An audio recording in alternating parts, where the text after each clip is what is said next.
Naku, magaling pong gumawa ng sapatos sa lolo ko. Hindi nyo talaga pagsisisihan. Mura lang din po ang serbisyo niya. 15 hanggang 20 pesos lang po. Depende po sa sira ng sapatos. Aba, magpapagawa ka ba ng sapatos, ha, Iya? Oo. Narinig ko po kasi kanina na may sumisigaw. Kaya agad ko pong kinuha itong silang sapatos ko. Baka sakaling may pag-asa pa pong maayos. Mahirap talagang patanggapin ang ganyan na matandang yan. Ngunit, may plano ako, Apo. Hayaan mo, dahil sa darating na gabing ito, ay di na makalalabas ang maglolo na yan ng buhay sa ating baryo.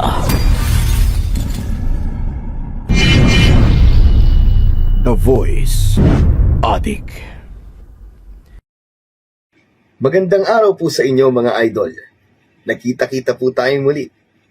Ako po ang inyong Tito Blair na maghahatid sa inyo ng kwentong kababalaghan at katatakutan. Ang kwento pong inyong mapapakinggan ay tungkol sa maglolo na susubukin po ng tadhana dahil sa muling pagharap ng isang pamilyang aswang na dati na rin pong nakaharap ng isa sa ating bida. Magtatagumpay ba sila sa kanilang pagsubok? Mawawakasan ba nila ang muling pagkabuhay ng galit sa mga puso at magkakaroon ba ng pangalawang pagkakataon ang dalawang magkaibang nilalang na magkaayos? Yan po ang ating tatalakayin sa kwentong ito. Simulan na po natin ang kwento. Magandang araw po sa inyo mga idol. Nakita-kita po tayong muli. Ako po ang inyong Tito Blair na maghahatid sa inyo ng kwentong kababalaghan at katatakutan.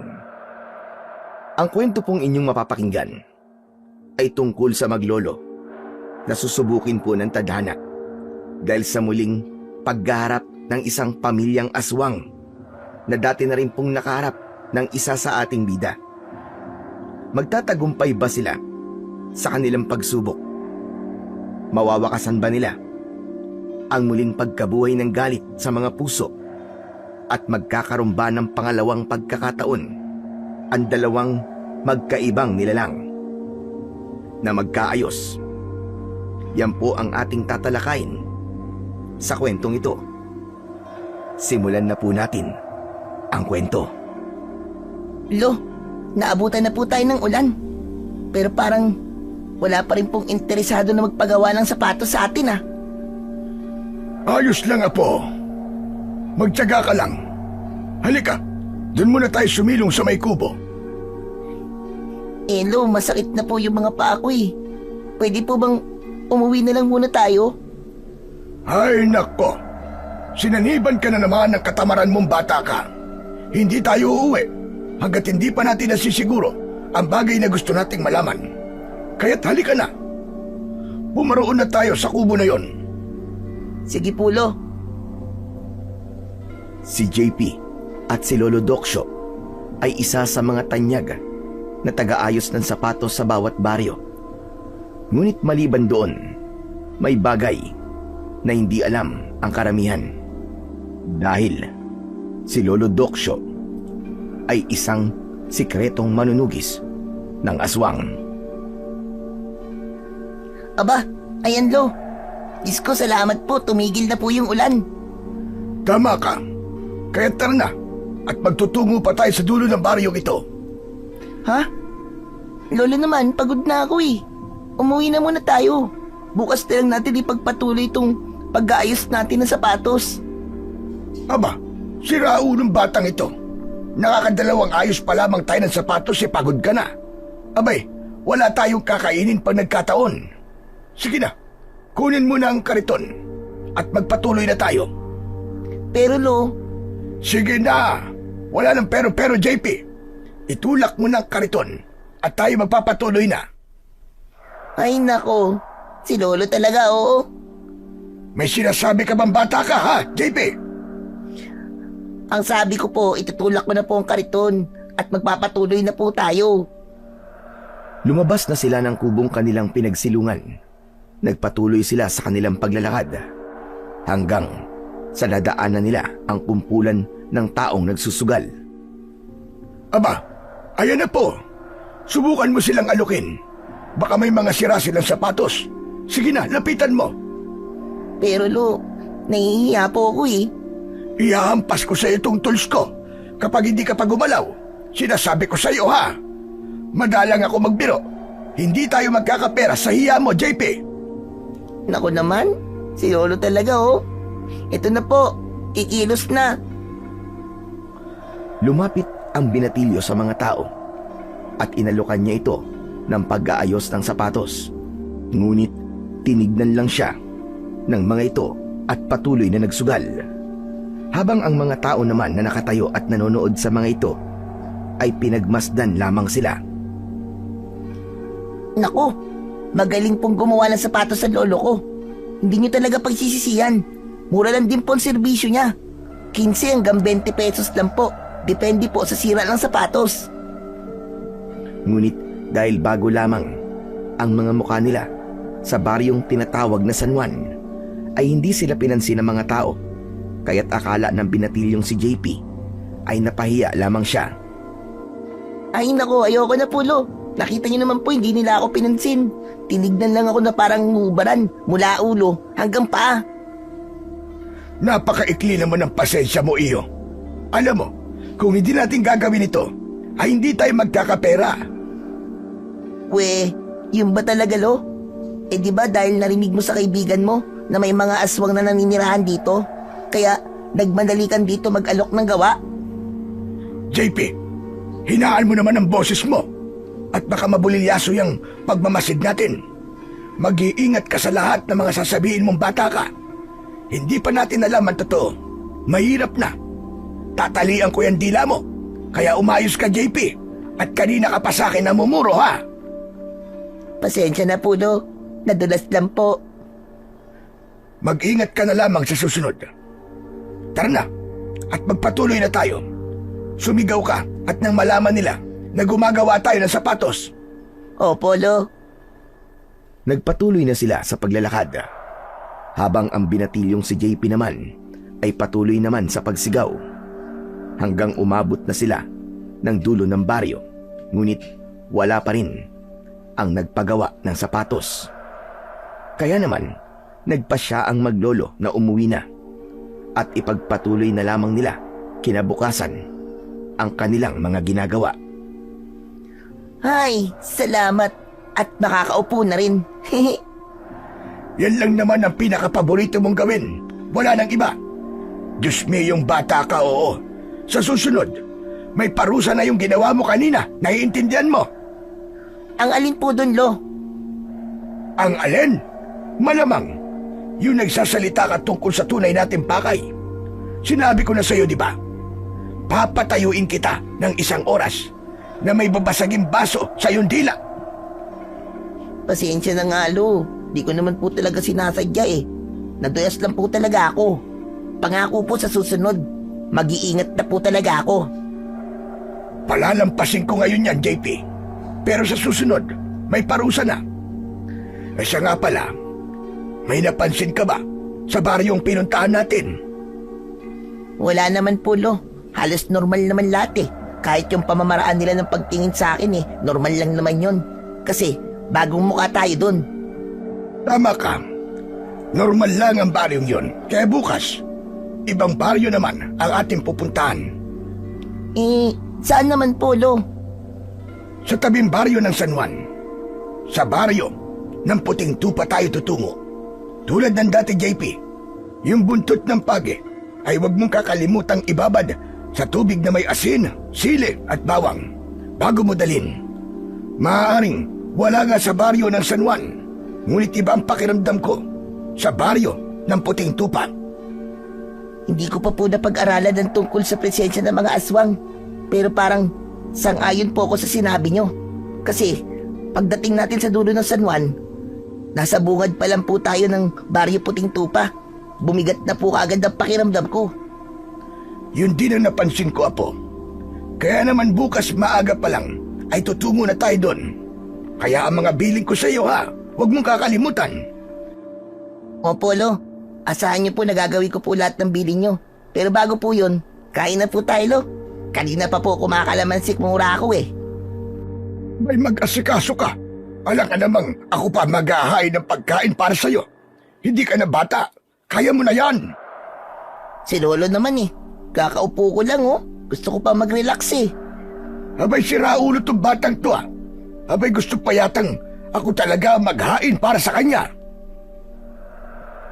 Kinuha ni Lolo Doksyo ang walis tambo at humarap ito sa kanyang apo. At nang makita siya nito, ay agad itong napatayo. Ay Lolo, kikilos na po pala ako. Akala ko ako pa ang pagsasandukin mo. Pipilayan talaga kita para talagang wala kang kakayang humawak ng plato. Si Lolo talaga oh. Nagbibiro lang naman po ako eh. Ito na nga po, nakatayo na. Kukuha na po ako ng plato at maghahain na po. Naghain na ng pagkain si JP.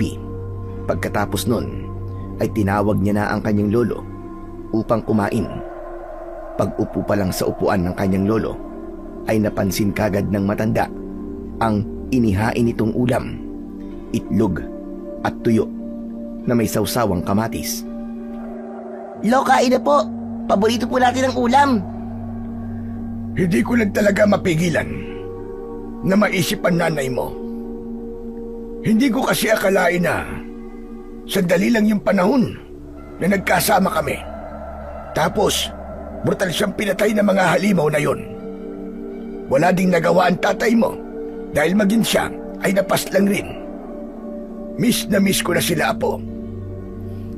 Lo, tama na po. Hindi naman natin maibabalik yung panahon eh. At least, hindi ba, naiwan ako sa'yo?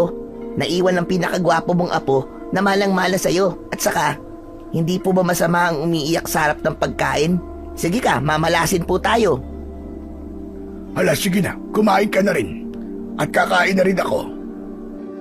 Pag po kayo mag-alala, Lo, habang buhay po ako sa tabi nyo, sasamahan ko po kayo sa mga gagawin nyo, sa mga pakikipaglaban nyo, tapos sabay po tayong lalaban sa mga aswang.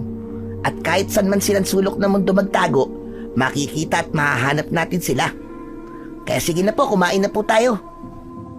Bukas po, siguradong maglalakad na naman tayo ng napakalayo para po may lakas tayo. Tama ka, Apo. Habang nabubuhay ako, hindi ko hahayaan ang mga aswang na yan na mabuhay pa. Bilang isang manunugis, ay hindi ko hahayaan na may mga pamilya pa ang matulad sa atin. O siya, tama na ang drama natin. Kumain na tayo. Mabilis na tinapos ng maglolo ang kanilang pagkain. Pagkatapos noon ay pareho na silang pumasok sa kanilang silid. Habang si Lolo Doksyo ay umupo muna sa kanyang katre. Ang kanyang apo naman ay naglatag na sa sahig. Maya-maya pa ay narinig na lamang niya ang kanyang apo na malakas nang humihilik, habang siya naman ay hindi makatulog at pinagmamasdan lamang ang kanyang apo na masarap nang natutulog. Sana ay nandito ka, Ella, anak ko. Nasasaksiyan mo sana ang anak mo na malusog at lumalaki na isang mabuting tao. Huwag kang mag-alala, Ella, anak. Kahit na wala ka na, hindi ko pababayaan si JP. Siya na lamang ang meron ako at ang nag-iisang alaala mo sa akin. Matapos yung sabihin ni Lolo Doksyo, ay nahiga na rin siya sa kanyang katre. At habang nakapikit ang kanyang mga mata, ay may mga luhang umaagos mula dito. Mabilis naman na lumipas ang gabing yon sa maglolo, na unang nagising ang binatilyo. Nagtimpla na ito ng kape. Maya-maya pa ay sumunod na rin ang matanda at agad na umupo. Tahimik silang dalawa hanggang sa nagsalita si Lolo Doksyo upang ipaalala ang kanilang mga dadalhin. Kaya matapos ng binatilyo ang kape, ay mabilis niya itong inihanda. Ayan, Lo. Ayos na po ang lahat. Handa na po. Dalin mo ang timba na may tinapay, Apo, para hindi natin kailanganin tumigil pa at kahit tayo naglalakad ay makakakain tayo. Ang payong at ang latigo, nandyan na ba? Yung binabad mo sa tubig na may asin at sili. Opo, Lo. Nakaredy na po lahat. O siya, itulak mo na ang kariton. Maglakad na tayo. Itinulak ni JP ang kanilang kariton at pagkatapos nun ay bumalik siya upang isara ang kanilang pinto. Ngunit hindi niya namalayan na may isang bato ang nakausli sa daan. Dahilan upang madapa ito. Diyos mio, Marimar, JP. Naglalakad ka na nga lang eh. Nadadapa ka pa. Napakalampa mo naman bata ka, oo. Si Lolo naman oh, ang aga-aga imbis na tulungan ako eh. Tignan mo nga oh, nasugatan na nga po yung siko ko eh. Ay nako, tumayo ka na dyan, JP. Dahil aabutan pa tayo ng tanghalian. Eh wala pa tayong naaayos sa sapatos. Ito na nga lo eh, tatayo na po. Ay nako, ang lolo kong walang kalambing-lambing sa akin. Ba noon malambing ako sa'yo? Dahil bata ka pa nun. Pero ngayon nagbibinata ka na. Baka nga yan singit mo eh. Hindi ka pa marunong magkuskus niyan. Lolo naman oh, ang ingay-ingay. Baka mamaya maniwala yung mga tao eh, nakakahiya. Sige na. Itulak mo na lang ang kariton. Kaya aga-aga eh, napapatawa mo ko. Naglakad na ang maglolo. Dumaan muli sila sa baryo ng San Juan upang makasigurado na walang aswang sa baryong yon. Ngunit sa pagpapatuloy nila ng paglalakad ay umabot na sila sa dulo ng baryo. Kaya't nagpatuloy na lamang sila sa susunod na baryo na kanilang pupuntahan. Sige na, sumigaw ka na, JP. Para malaman nilang gumagawa tayo ng sapatos. Pero lo, sandali lang po. Iba po ang pakiramdam ko. Napakabigat po. Alam ko, Apo. Umarte ka lamang ng normal upang hindi nila malaman ang tunay nating pakay. Tumango naman ang binatilyo at pagkatapos nun ay nagdesisyon silang huminto muna upang uminom ng tubig at para umupo na rin ng sandali. Hanggang sa may isang dalagita ang lumapit. Mukhang matanda lamang yon ng ilang taon sa binatilyong si JP. Kinausap sila nito habang may bitbit na sapatos na parang hindi naman malaki ang sira. Aba, magpapagawa ka ba ng sapatos, ha, Iya? Oo. Narinig ko po kasi kanina na may sumisigaw. Kaya agad ko pong kinuha itong silang sapatos ko. Baka sakaling may pag-asa pa pong maayos. Miss, akin na. At susuriin ko. Heto.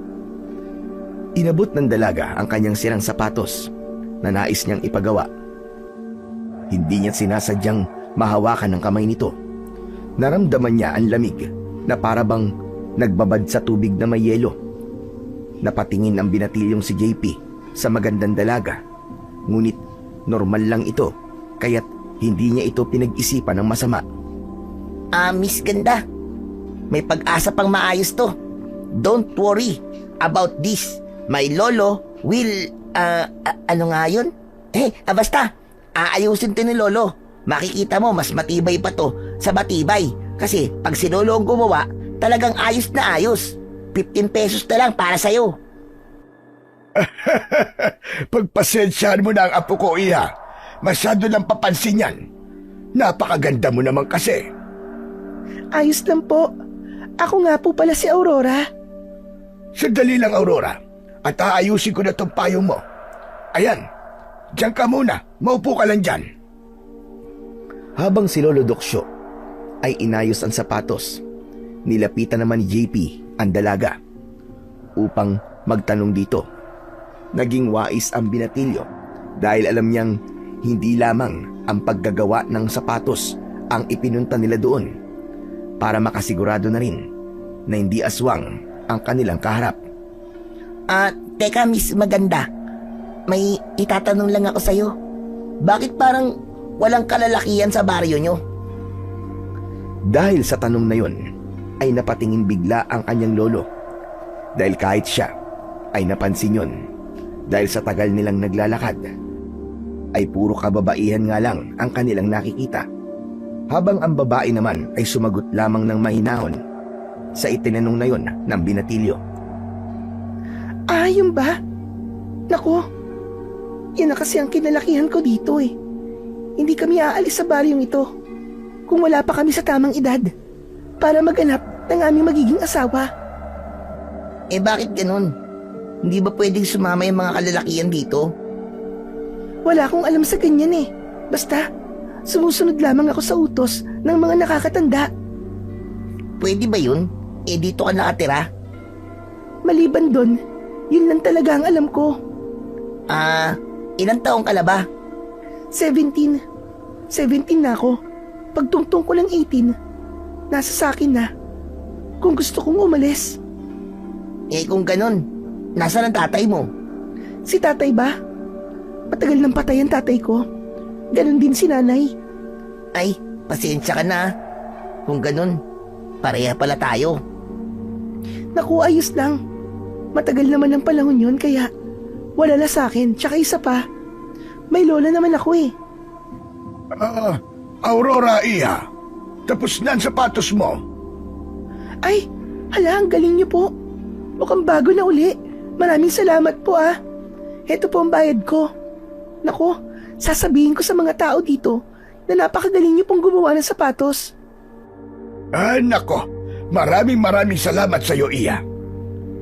Umalis na ang dalaga at nang makaalis ito, ay nawala ang ngiti sa muka ng matanda at tinignan ng seryoso ang kanyang apo. JP, nasisigurado ko na nasa tamang baryo tayo. Tama ang ginawa mong pagtatanong kanina. At ayon sa aking kutob, mga aswang nga ang mga naririto. Kalmado lamang siya, pero nakapagtataka na walang kahit na ilang kalalakihan man lang sa baryong ito. Elo, may napansin nga po ako sa kanya kanini. Yung kamay niya po sobrang lamig. Para bang matagal pong nagbabad sa malamig na tubig. Malamig pa po sa ilong ng pusa eh. Sobrang kakaiba po. Magpatuloy pa tayo, Apo. Baka may mga makikita at malalaman pa tayo sa baryong ito. Sige po, no? Itinulak na uli ng binatilyo ang kariton na kanilang daladala. Matapos yun, ay naghintay pa sila ng isang saglit. At nabigla sila nang dagsain sila ng mga taong magpapaayos ng sapatos. Ngunit habang sila ay gumagawa ng sapatos, ay napansin nila ang isang matandang babae na nakatayo lamang at hindi lumalapit sa kanila. Meron itong puting mahabang buhok. Nakataklob din ng tela ang kalahati ng kanyang muka. Maayos naman itong nakatayo at para bang pinagmamasdan lamang sila. Napansin yon ng matanda. Ngunit hindi ito kumibo. Hinayaan lamang niya ito na tignan sila hanggang sa umalis ito. Nagdala yon ng isang malalim na pagtataka sa matanda. Ngunit dahil marami pang nakapila na magpapagawa ng sapatos, ay isinantabi niya na lang muna ang bagay na yon. Sige po, mga magagandang binibini. Magsipila lang po kayo. Lahat po kayo ay mapaglilingkuran ng aking lolo. Sandali lang po ah. Apo, kunin mo na lang ang mga sapatos na ipapagawa nila. Sigurado naman, nakilala nila ang sa kanila. Ginawa ni JP ang ipinag-utos ng kanyang lolo. Matapos nun, ay umupo ito sa tabi ng matanda upang panoorin ito kung paano siya mag-ayos ng nasirang sapatos. Hindi na nila namalayan ang paglubog ng araw dahil sa abala sila sa pag-aayos ng mga sapatos ng mga ito. Dahil hindi siya natapos sa pag-aayos, ay kinausap ni Lolo Doksyo ang mga ito. Sinabi niya na lamang na babalik ito upang gawin ang ibang sapatos na hindi nila nadatnan. Ayaw kasi nila na maabutan sila ng dilim sa baryong yon.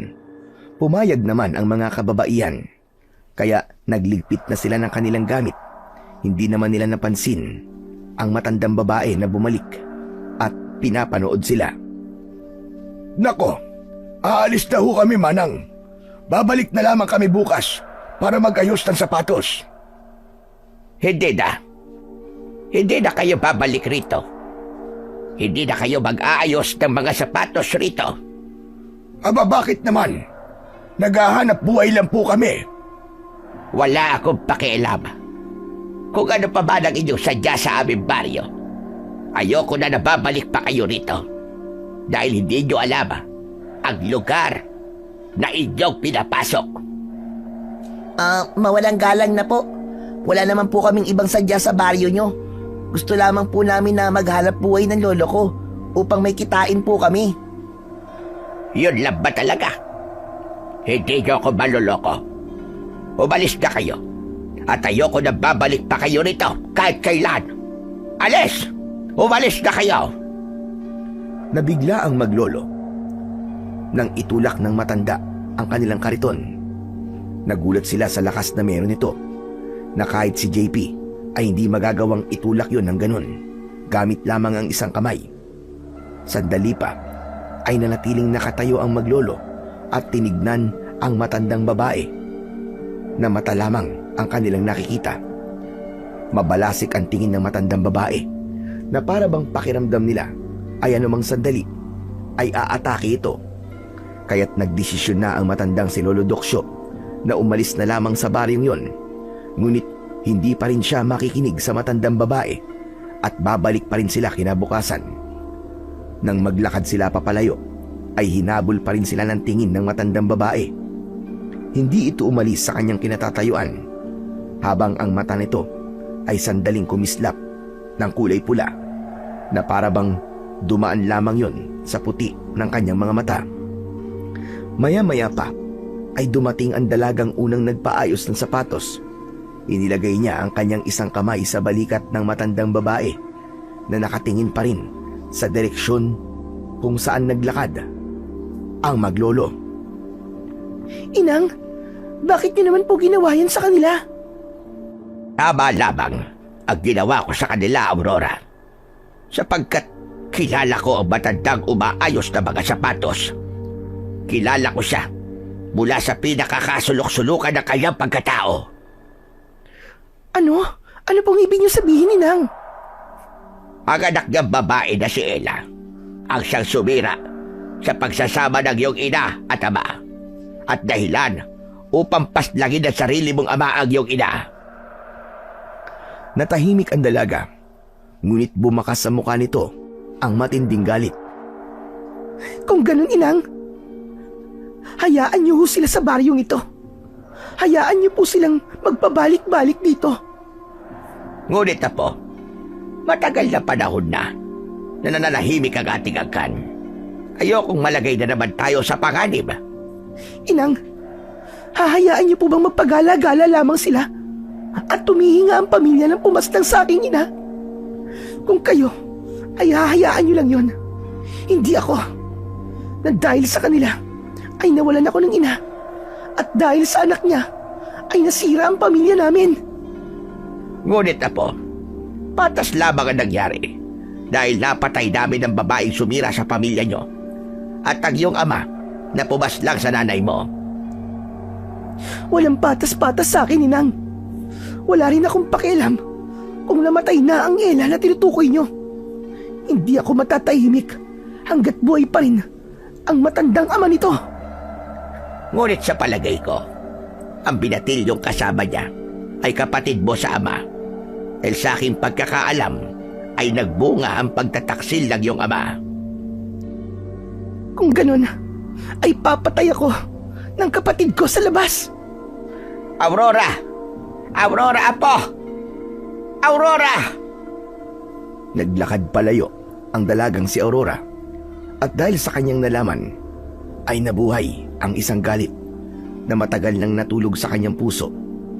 Nag-alala naman ang kanyang lola na si Mercedes, dahil matagal na panahon nang sila ay tumigil sa pamamaslang.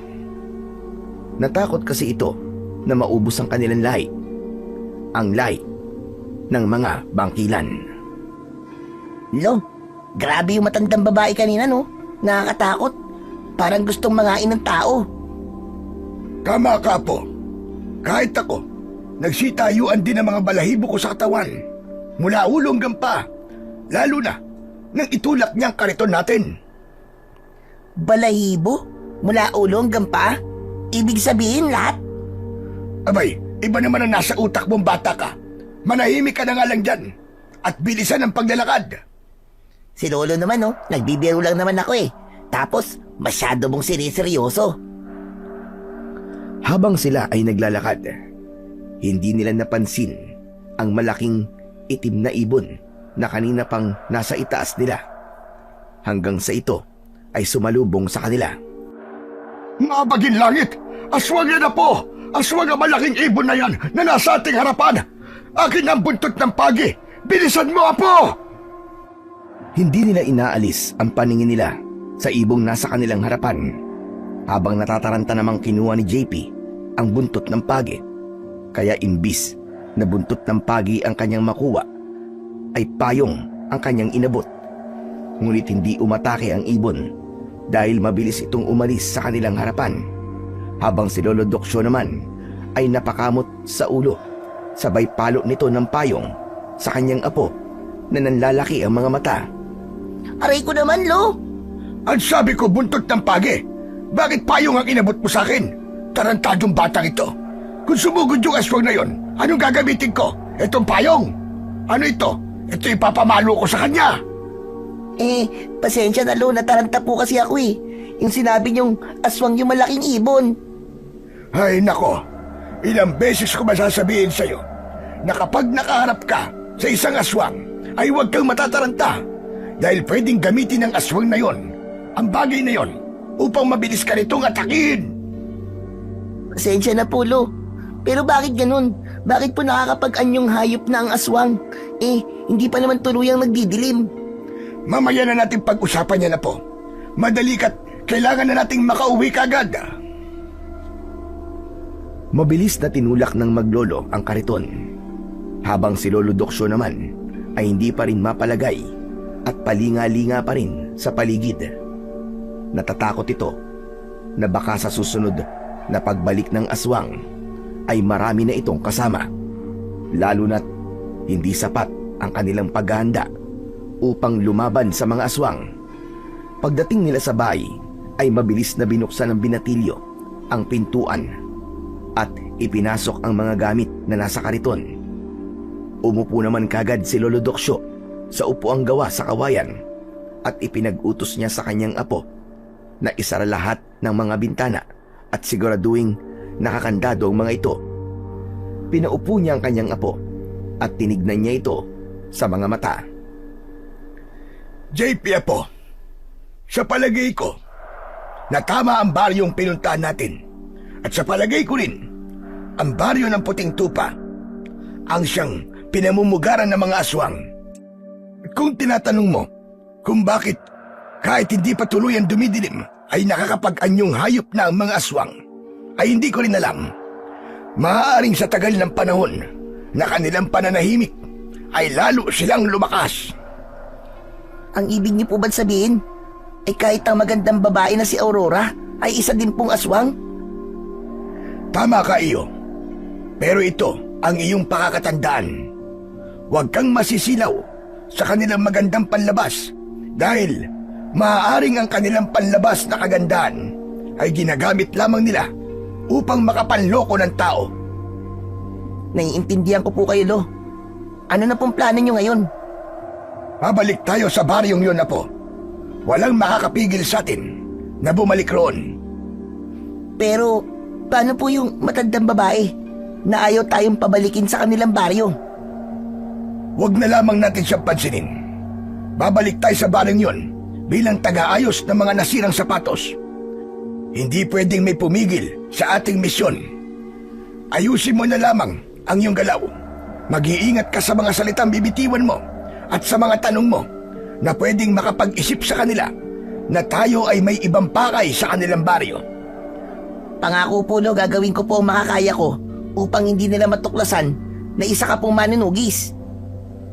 Isa ka na rin ganap na manunugis, Apo, dahil kasama ka sa planong aking nabuo. Opo, tayo po pala.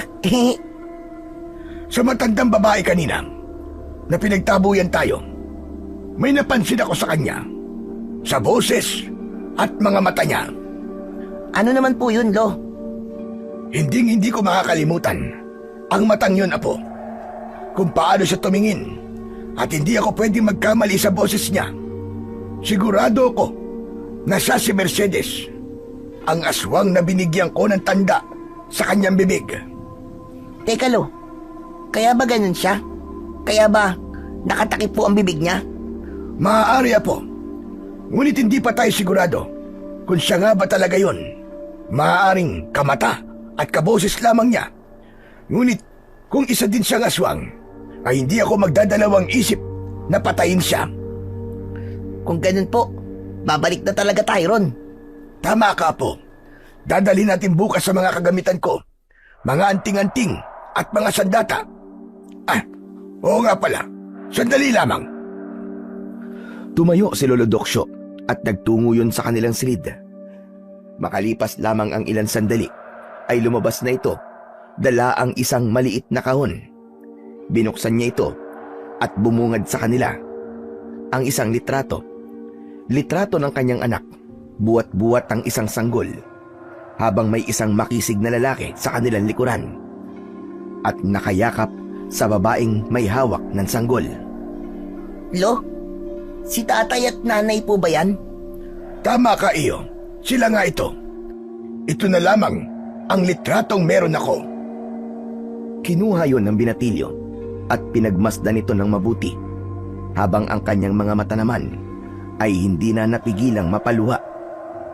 At sunod nun ay ang pag-abot sa kanya ng isang singsing na kulay pilak na may bilog. Sa bilog ay may isang maliit na bato na kulay berde. Ano po ito, Lo? Sing-sing, Apo. Nakikita mo naman, hindi ba? Si Lolo naman, oh. Nagdadrama pa ako dito eh. Tapos, namimiloso po ka naman dyan. Abay, tama naman ang sinabi ko sa iyo, ah. Nagtatanong ka eh. Nakikita mo naman na sing-sing, hindi ba? Ang ibig ko po sabihin, para saan po ito? Isuot mo, Apo. Yan ay ang naiwan pang anting-anting ng iyong ama. Ang maliit na batong nandyan ay galing pa sa berdeng bulalakaw. Siya mismo ang gumawa ng singsing na yan para siya ay protektan sa anumang uri ng kasamaan, panggagayuma o hipnotismo. Bago ko pa makalimutan, gusto kong sabihin sa iyo na ang iyong ama ay isa sa aking mag-aaral. At umibig ito sa iyong ina. Wala akong ginawang paghadlang dahil isang mabuting tao si Himalim. Ngunit isang araw, nalimutan niyang isuot ang singsing na yan. Naiwan niya sa palikuran. Doon ay nagawa siyang magayuma ng isang aswang. Lubos na nasaktan ang iyong ina na halos gusto niyang isumpa si Himalim. Ngunit nagtaka ko nang malaman kong buntis na ang aswang na kanyang kinakasama. Hanggang sa nanganak ito, hindi ko alam kung babae ba o lalaki ang kanilang naging anak. 2 taon pa lumipas, Apo. Naisipang sabuyan ng asin at bigas ng iyong ina si Himalim. Dahil sa isip-isip niya na ginayuma lamang ito. Dahil ang pagmamahalan nila ay hindi biro na parabang walang sino man ang makakapaghiwalay sa kanila. Ngunit nang makita niya ang singsing sa palikuran, kasabay nun ang pakikipaghiwalay sa kanya ni Himalim. Kaya't nang masabuyan niya ito ng bigas at asin, parang bumalik ito sa kanyang katinuan. Kinausap niya ang iyong ina na parabang walang nangyari. Kaya't doon ko na nasiguro na gayuma lamang talaga ang dahilan ng pag-ayaw ni Himalim sa iyong ina. Akala ko, doon na nagtatapos ang lahat. Lumipas pa ang mga panahon at ipinanganak ka ng iyong ina. Sa gabi ng iyong kapanganakan, ay sumugod ang mga aswang na bangkilan sa ating baryo. Doon nga pinaslang ang iyong ina at ama. Ngunit nabigyan ko ng isang tanda ang pumatay sa iyong ina. Yun ay walang iba, kundi si Mercedes. Inilayo kita sa baryong yun, Apo. At sa pagkakaalam ko, ay wala na ang kanilang lahi. Pero Lo, paano kung buhay pa pala ang mga aswang na yun? Papatayin ko sila, Apo. Papatayin ko silang lahat. At wala akong ititira, maski isa sa kanila. Kaya, Apo, kapag isinuot mo na ang singsing na yan, ay wag na wag mo itong huhubarin, kahit na ano pang mangyari, upang hindi ka tablan ng panggagayuma at hipnotismo ng dilim. Pangako po, Lo. Hindi ko po aalisin ang singsing na to. At lahat po ng bilin nyo ay susundin ko. Tumayo na ang binatilyo at naghain na ng pagkain. Alam ni Lolo Doksyo, hindi maayos ang nararamdaman ng kanyang apo. Matapos niyang maisiwalat ang totoong nangyari sa kanyang anak na siya ring ina ng binatilyo. Ngunit ipinapakita lamang nito na siya ay malakas at hindi natatakot. Matapos maghain ng binatilyo ay sabay silang nagdasal, at matapos nilang magdasal ay tahimik na silang kumain. Naunang natapos si Lolo Doksyo at pumasok sa palikuran upang maglinis ng katawan. Matapos nun ay sumunod naman ang binatilyo. Matapos ng lahat ng kanilang gagawin ay tahimik na naglatag ang binatilyo at diretso na sa pagtulog.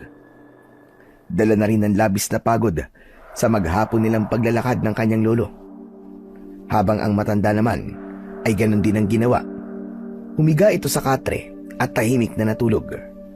Habang sa kabilang panig naman ay nagsasagawa ng isang ritual upang magpalakas ng kanilang puwersa. Tinawag nila ang kanilang Diyos ng mga aswang na bangkilan upang humingi rito ng mas malakas na kapangyarihan. Yun ay si Asaang, ang nag-iisang Diyos na sinasamba ng mga bangkilan na aswang. Aming kataas-taasang Panginoon ng mga bangkilan, humihingi po kami ng bagong kapangyarihan at mag-aalay kami sa inyo ng dugo na walang katulad sa lahat. Bigyan niyo po kami ng isang malakas na kapangyarihan na hindi matatalo ng sinuman. Aming Panginoong Asaang. Matapos nilang isagawa ang ritual at ibigay ng kanilang Diyos ang kanilang hinihingi na lakas, ay isa-isa silang nagbago ng anyo. Mapaibon man, pusa o aso, ay naglakbay sa iba't ibang uri ng direksyon upang bumiktima ng mga tao. Ang tanging baryo na hindi sinasalakay ay ang baryo kung saan ay naninirahan ng maglolo, habang ang maglolo naman ay parehong naganda. Sa susunod nilang pagbabalik sa baryo Puting Tupa, kumuha sila ng 4 na garapon upang ang pinagbabara nila ng buntot ng pagi ay ilalagay nila sa mga garapon na kanilang hawak.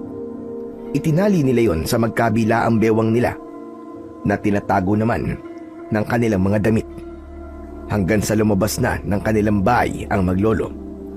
Tulad ng dati ay inayos ni JP ang lahat ng kanilang mga gagamitin at sabay nilang itinulak ang kariton pabalik sa baryo ng Puting Tupa. Bala kung sa araw na ito, Apo, ay hindi tayo uuwi. Kaya naman, pinagandaan talaga natin ang mabuti. Ang garapon na nakatali sa ating bewang ay may ibang takip. Itinago ko yun kasama ng buntot pagi. Kapag kailangan na, ay papalitan na natin sila ng takip para magamit natin ng tubig na may asin, bawang at sili. Yun ang gagamitin natin pandepensa upang hindi nila tayo malapitan kung sakaling malaman nila ang tunay na pakay natin. Opo, Lo. Ang singsing, Apo. Suot ko po, Lo. Mabuti naman kung ganon. Dahil kung sakaling malaman nila ang tunay na pakay natin, ay handa tayo. Mabilis na silang naglakad at pagdating doon ay sumalubong sa kanila ang mas mabigat na pakiramdam. Hindi tulad kahapon ay mainit ang pagtanggap ng mga tao dahil sa mga panahon na ito ay iba ang pamamaraan ng kanilang tingin, habang ang dalaga naman na si Aurora ay naglalakad at papunta sa kanilang gawi.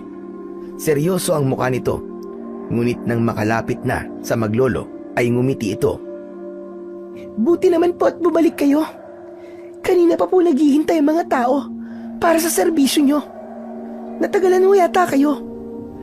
Pasensya ka na, Iya. Marami pa kasi kaming ginawa sa bahay.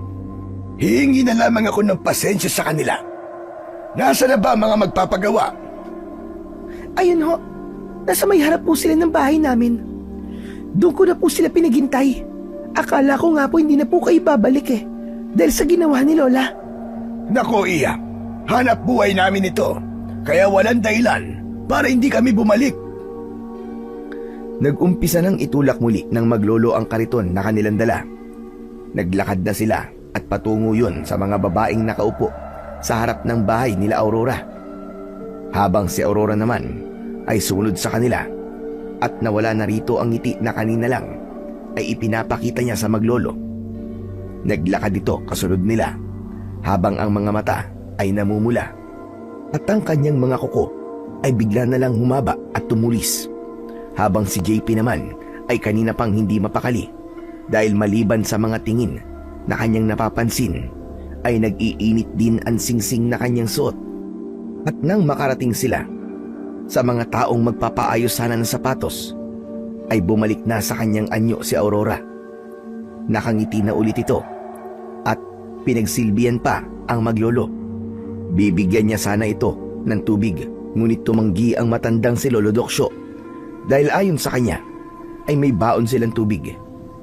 Isang tango lang naman ang itinugon doon ni Aurora at pumasok na ito sa kanilang bahay. Nang siya ay tumalikod, hindi ngiti ang nasa kanyang mga labi, kundi galit dahil hindi tinanggap ng matanda ang tubig na may halong pampatulog, habang ang maglolo naman ay nag-umpisa ng mag-ayos ng sapatos. Hayop na matandang yon. Napakawais niya. Hindi yata uubra ang pagbabait-baitan ko. Lintik talaga. Ano ba yan?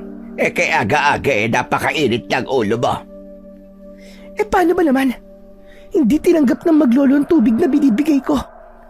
Mahihirapan yata tayo, inang. Mahirap talagang patanggapin ang ganyan na matandang yan. Ngunit, may plano ako, apo. Hayaan mo, dahil sa darating na gabing ito, ay di na makalalabas ang maglolo na yan ng buhay sa ating baryo. Teka, inang. Saan ka pupunta? Lalabas ako, apo. Magkukunwari ako na takot na lamang na baka sila ay masamang tao. Kaya't nagalit ako sa kanilang pagdating dito dahil mga dayuhan lamang sila at bagong muka sa ating baryo. Paano po kung makilala ka ng matandang lalaki? Hindi niya ako makikilala, po, dahil sa akin takip sa muka. Huwag kang mag-alala dahil nag-iingat ako sa mga hakbang na gagawin ko. Lumabas na ang matandang babae at humarap ito sa maglolo. Sakto naman, nakatatapos lamang nila sa pag-aayos ng mga sapatos. Humarap ito sa maglolo upang humingi ng tawad sa kanyang mga nagawa kahapon. Matiim lamang siyang tinignan ng dalawa habang kumakain ng tinapay na kanilang dala.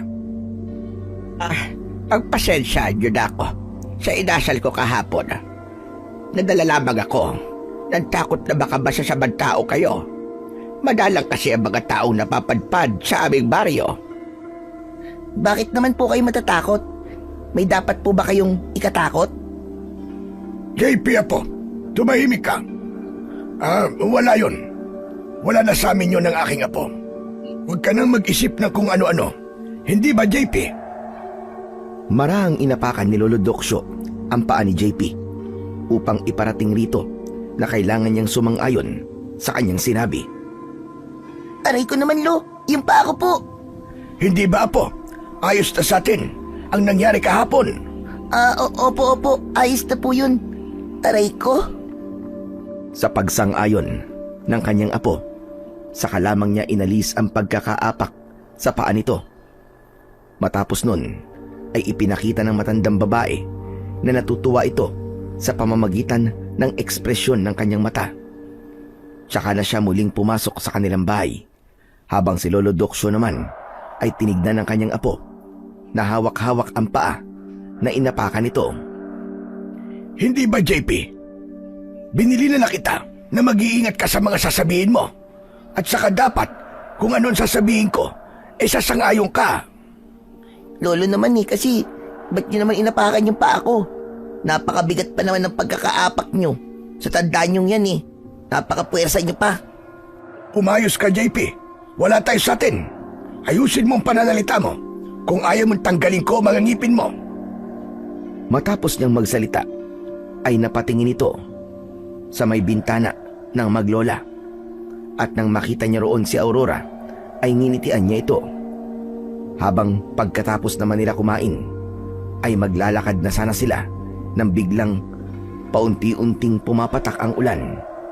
Ilang saglit pa ay lumakas na ito, kaya't lumabas si Aurora upang ituro sila sa isang kubong walang pinto at walang tao. Nako, dun ho kayo sa may kubo na yun.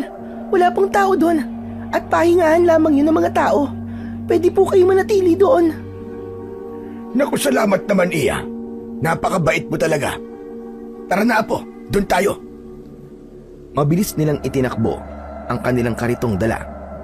Matapos nun, umupo sila sa isang papag na gawa sa kawayan. Doon ay pinapanood nila ang malakas na ulan at hangin sa paligid. Maya-maya pa ay sumunod doon si Aurora na nakapayong habang may dalang supot. Inabot niya yon sa maglolo. Heto po, magpalit po kayo. Baka magkasakit po kayo pag natuyuan kayo. Maraming salamat, Aurora. Salamat, Aurora. Napakabuti mong bata. Walang anuman po. Pagpasensya nyo na lamang yan. Yan lang kasi yung mukhang panlalaki sa mga damit namin eh. Alam nyo naman po na puro kababaihan sa baryong ito. Nako, wala yun, Aurora. Kami nga itong nakakaistorbo sa inyo eh. Mag-iinarte pa ba kami? May mga baon po ba kayong pagkain? Kung gusto nyo pa sumabay na lamang po kayo sa amin ni Lola na magtanghalian. Naku, ayos yan. Ang ibig sabihin ng apo ko ay salamat, pero kakakain lang namin. Hindi ba, Apo? Ay, oo nga pala. Kakakain lang namin ni Lolo. Nagtubig at tinapay nga pala kami. Ganun ba? Pero pag nagutom kayo uli, magsabi lang kayo ha. Maraming pagkain sa bahay. Sige po, maiwan ko na kayo. Nang tumalikod ang dalaga, nasulya pa ni JP ang likurang bintana ng bahay nila Aurora. Napansin niya ang matandang babae na nakatingin sa kanila at namumula ang mata na nakatitig sa kanila. Lo, tignan nyo. Ano ba, JP? Puro ka lo. Ano ba yon? Si Lolo naman napaka-sensitive masyado. Tignan niyo po sa likurang bintana nila. Nakasilip po yung matandang babae. Nasaan? Hala, nandyan lang yung kanina eh. Namumula pa nga po yung mga mata eh. Hayaan mo na, Apo. Sa palagay ko, kailangan na talaga natin maganda. Dahil ang maglolang yan ay nakakasigurado kung may pinaplano. Basta kahit na anumang ibigay nila, lalo na kung pagkain, ay wag na wag mong tatanggapin. Maliwanag ba, JP? Opo, Lo. Opo. Pero kung wala ako sa tabi mo, kanina mo pa tinanggap ang inaalok ng dalagang yon. Malay niyo ho ba, Lo? Hindi aswang si Aurora. Huwag kang papalinlang. Di ba sinabi ko sa'yo, huwag kang maniwala sa kagandahan nila. Mapaginagawa man sa'yo o itsura nila, ay huwag mong paniniwalaan. Ang mga aswang ay magaling manlinlang. Opo, Lo. Tama na kayo, Lo. Pero, Lo, hindi maganda pakiramdam ko eh. Parang may bumubulong sa atin na huwag tayo magpalipas ng gabi rito. Lumalabas na naman, JP, ang pagkaduwag mo. Pinapairal mo na naman yan. Apo ba talaga kita? Napakatapang ng tatay at nanay mo. Ganun na rin ako. Tapos ikaw ay napakaduwag. Pasensya na po, Lo. Totoo naman kasi na para po may bumubulong sa akin eh. Na para bang pinapauwi na po tayo. Buo na ang desisyon ko, JP. Nanahimik na lamang ang binatilyo dahil alam niya kapag nagdesisyon na ang kanyang lolo ay hindi na yon mababago. Tumingin na lamang sila sa labas ng kubo na malakas pa rin ang ulan at hangin. Kaya nang tumila na ay lumabas sila. Tinuloy na nila ang paglalakad upang mag-ayos ng sirang sapatos at magmasid. Ngunit napansin nila ang dalawang malaking kahoy na nakatayo at may mga lubid sa tabi. Sa gitna nun ay nakita nilang maraming tuyong kahoy at tuyong daon ang nakaipon. Lo, para saan po yan? Hindi ko alam, Apo. Pero hindi maganda ang pakiramdam ko dito. Para bang gagawa sila ng ritual. Kaya nga po sabi ko sa inyo, Louie, Hindi maganda naman natili tayo dito. Ngayon, nakakasigurado na ako na mga aswang nga mga tao na nakatira dito. Walang dahilan para umatras pa, Apo. Halika, bumalik tayo sa kubo. Babalik na sana sila nang makita nila ang maglola na nakaabang sa kanila. Kasama ang napakaraming babae na nakangisi sa kanila. Kukunin na sana ni Lolo Doksyo ang buntot ng pagi na nakapailalim sa kanilang gamit sa kariton. Ngunit biglang lumukso ang 5 babae ng napakataas. Sakto ang pagbagsak nila sa dibdib ng maglolo. Sinubukang lumaban ni Lolo Doksyo, ngunit napakalakas ng mga ito. Maliban sa binatilyo na nakapanglaban pa dahil sa singsing na suot-suot nito. Tumakbo ka na, Apo! Tumakbo ka na! Lolo! Basta tumakbo ka na! Tumakbo ka na! Dalian mo, Apo! Dahil sa pagkataranta ay dali-daling tumakbo ang binatilyo. Ayaw niyang iwan ang kanyang lolo. Ngunit manganganib sila pareho kung hindi niya ito susundin. Habang si Lolo Doksyo naman ay naiwan at nakadagan pa rin sa kanya ang 2 aswang. Huwag niyo nang hahabulin ang kapatid ko. May panahon din para sa kanya. Mga hayop kayo! Pakawalan niyo ako! Pakawalan niyo ako! Sige, itayo niyo siya. Ginawa ng mga babae ang ipinag-utos ni Aurora. Itinayo nila ang matanda at mahigpit na hinawakan ng mga braso nito, habang si Aurora naman ay lumapit dito habang nakangisi. Alam mo na ngayon kung sino kami. Anong ibig mong sabihin kanina sa kapatid? Anak ng aswang na laging karelasyon ng lalaking inagaw ng anak mo. At ang apo mo ay kapatid ko sa ama. Walang kapatid na demonyo ang apo ko! Bakit? Sinabi ko bang tinatanggap ko siya bilang kapatid ko? Hindi ko tatanggapin ang bunga ng kahayupan ng aking ama at ng iyong anak. Nang dahil sa anak mo ay nasira ang pagsasama ng aking mga magulang dahil inagaw niya ang ama ko sa nanay ko. Walang inagaw ang anak ko. Kung may mga agaw man dito, yun ang nanay mo. Ginayuma lamang niya si Himalem. Kaya nabuo ka. Hindi tunay na minahal ni Himalem ang halimaw mong ina. Tumahimik ka, tanda! Malakas na sinampal ni Aurora ang matandang lalaki. Dahil sa lakas nun, ay agad na may lumabas na dugo sa kanyang bibig. Wala kang karapatan na pagsalitaan ng ganyan, sinay. Kung hindi sana nangialam ang anak mo, hanggang ngayon ay buhay pa rin sila. Bakit hindi na lamang niya tinanggap ang pagsasama ng aking mga magulang? Bakit hindi na lang niya sinuko sa amin si tatay? Dahil kapag mahal mong isang tao, hindi mo ito susukuan. At dahil mahal mo ito, hindi mo hahayaan na mapunta ito sa kadiliman na kagaya ninyo. Isa pang sampal ang muling inabot ng matanda kay Aurora. At lahat ng yun ay nasaksihan ng binata. Dahil nagkubli lamang ito, gustong-gusto niya nang lumabas upang tulungan ng kanyang lolo. Ngunit kung lalabas siya sa alanganin na sitwasyon, ay lalo lamang silang mapapahamak. Kaya't nanahimik na lamang ito at bumuo ng plano sa kanyang isipan. Isa pang beses na magsalita ka, matanda ka, at sisiguraduhin kong mapapatay na kita. Hindi pwede, Apo.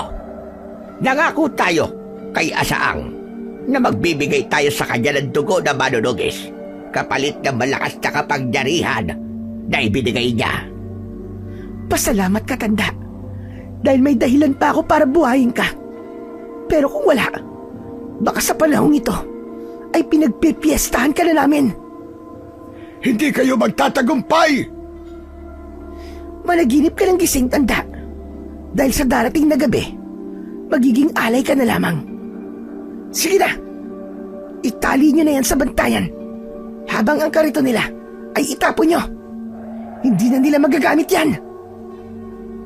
Bago pa tuluyang tumalikod ang dalaga, ay malakas niyang sinikmuraan ng matanda, habang ang mga mata niya ay namumula na sa galit at gigil na gigil dahil gustong gusto niya na talaga itong patayin. Pagkatapos nun ay kinaladkad nila ang matanda patungo sa malaking kahoy na nakatayo.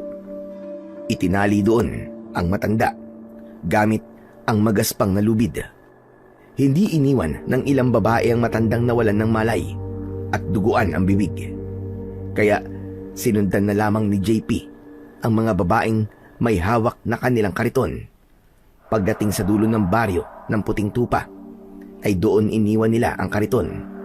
Pag-alis nila, ay lumabas ang binatilyo sa lugar kung saan ito nagtatago. Mabilis siyang lumapit sa kariton. Paglapit niya rito, kinuha niya ang bag na may lamang tools ng matanda at inaalis niya ang laman nito at mabilis niyang kinuha ang nakapailalim na buntot ng pagi at payong. Isinilid niya sa bag ang buntot pagi habang ang dalawang takip ng garapon ay kinuha niya. Sabay nun ay hinubad niya ang nakatali na garapon sa kanyang bewang. Pinalitan niya ang mga takip nito at inilagay niya rin sa bag na kanyang dala. Hindi ko alam kung saan ko gagamitin ang payong na to. Pero bahala na. Dadali na rin kita. Pagkatapos ay nakarinig siya ng mga nag-uusap at boses yon ni Aurora na kasama ang kanyang lola at kababaihan na nang iwan sa kariton. Mabilis na nagtago ang binatilyo. Bumalik siya kung saan ito nagkukubli kanina habang nakatingin pa rin sa mga nag-uusap. Estupida! Nanggaling na dito ang kapatid ko sa tatay. Malamang, nakuha na niya ang mga sandata nila. Mga boba! Hindi niyo malang naisip na maaari kayong sundan nun. Napakalaki niyong tanga! Mabilis na pinalitaw ni Aurora ang matutulis niyang mga kuko. Sabay nun, ang pagpula ng kanyang mga mata at walang kahirap-hirap na ginilitan ang isa sa mga babaeng nang iwan sa kariton. Bumagsak yun sa lupa na nagkikikisay pa. Nandito pa ang kapatid ko. Kung ayaw niyong matulad sa estupidang yan, kumilos kayo. Hanapin niyo ang kapatid ko bago ko pa kayo katayin. Sigurado ako na nandito pa siya dahil naaamoy ko pa siya. Ano pang hinihintay niyo? Kilos na! Mabilis na naghiwa-hiwalay ang mga kababaihang aswang habang ang dalaga naman ay naiwang nakatayo. Hinawakan niya ang takip na nakahulog sa lupa. Napapitlag ito nang mahawakan niya ang bahagi kung saan may tira-tira pang tubig na may bawang, asin at sili. Hindi naman napigilang matawa ng binatilyo nang makita yon. Hayop na yan. Tinawag niyang boba yung mga kasama niya. Tapos isa rin pala siya. Napakatanga. Natigilan sa pagtawa ang binatilyo nang makita niyang nakatingin sa kinaroroonan niya ang dalaga. Hawak pa rin ang napaso nitong kamay. Dahil sa hinawakan nitong takip, napatayo ang binatilyo at mabilis na tumakbo. Siya namang pagsigaw ng dalaga. Dito siya! Mga kasama! Nang marinig yun, ay mas binilisan pa ni JP ang pagtakbo at kinuha ang isang garapon na may takip ng spray. Ginamit niya yun sa mga aswang na papalapit sa kanya. Ngunit habang siya ay tumatakbo, hindi niya namalayan ang isang bitag kung kaya't nahulog siya rito at nawalan ng malay. Pasalamat na lang siya at hindi siya nasaksak sa mga kahoy na nakausli. Hindi ito nakita ng mga aswang kaya umalis na lamang sila. Habang ang binatilyo ay wala pa ring malay. Nagising na lamang ito sa isang silid na hindi pamilyar sa kanya. Kaya't agad niyang hinanap ang kanyang bag na naglalaman ng buntot ng pagi. Ganon na rin ang payong na kanyang daladala. Ngunit sa halip na bag ang kanyang makita, isang balbasaradong lalaki ang pumukaw sa kanyang atensyon. Sino ka? Huwag kang lalapit sa akin. Teka, kumalma ka lang bata. Hindi ako masama. Nakita lang kita sa aking bitag. Wala kang malay, kaya dinala kita rito. Sinungaling ka. Anong uri ka ng aswang? Hayop ka, huwag kang lalapit sa akin. Sinasabi ko sa'yo. Kumalma ka lang. Hindi ako aswang. Tao ako. Teka, may alam ka sa mga aswang? Huwag mo akong lukuhin. Baka aswang ka rin. Baka ibang uri ka lang. O kaya nagpapanggap kang isang lalaki. Nagkakamali ka, bata. Tao talaga ako. Ito ang bag mo para makasigurado ka na hindi ako aswang. Huwag ka munang lumapit sa akin. Dapat makasigurado muna ako. Mabilis na binuksan ni JP ang bag at kumalma lamang ito nang makita niyang nandun pa ang mga gamit nila. Nasaan yung payong ko? Inabot ng lalaking balbasarado ang isang payong. Doon ay tuluyan ng kumalma ang isip ni JB. Kaya't nagtanong siya rito kung ano ang ginagawa niya sa gubat at bakit siya natatakot sa mga aswang. Pinatay ng aswang ang pamilya ko. At kasalukuyang biyag nila ang lolo ko. Eh ikaw, bakit dito ka nakatira? Alam mo rin ba ang meron sa baryong ito? Oo, alam ko. Ang mga nilalang na namumugad sa baryong ito at siya ring pumatay sa pamilya ko. Kaya't nagpaplano ako ng patago para sa gagawin kong hakbang. Ako nga po pala si JP. Kayo, ano pong pangalan nyo? Mang Alim, ang itawag mo sa akin.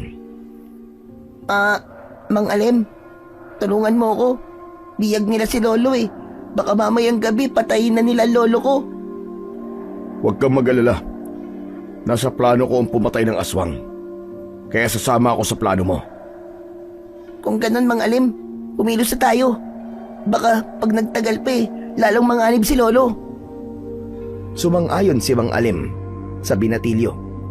Kaya kahit masakit pa ang katawan ng bata, ay inalalayan niya na ito.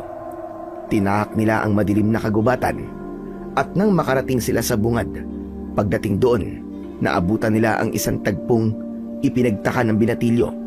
Nakita nila ang mga kababaihan kasama si Aurora at ang kanyang lola na may hawak na mga apoy at umiikot sa paligid ng matanda habang nagbibigkas ng hindi kilalang lengguwahe.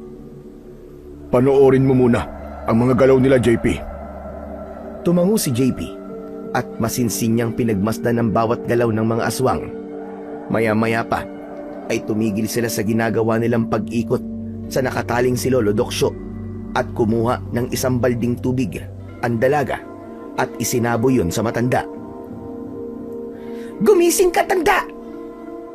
Iminulat ni Lolo Doksyo ang kanyang mga mata at matalim na tinignan ang maglola na nakatayo sa harapan niya at tinanggal na ni Mercedes ang takip ng kanyang ibabang muka. Nanlaki ang mga mata ni Lolo Doksyo nang makilala ang matandang babae na nasa harapan niya. Hayop ka, Mercedes! Buhay ka pa palang animal ka!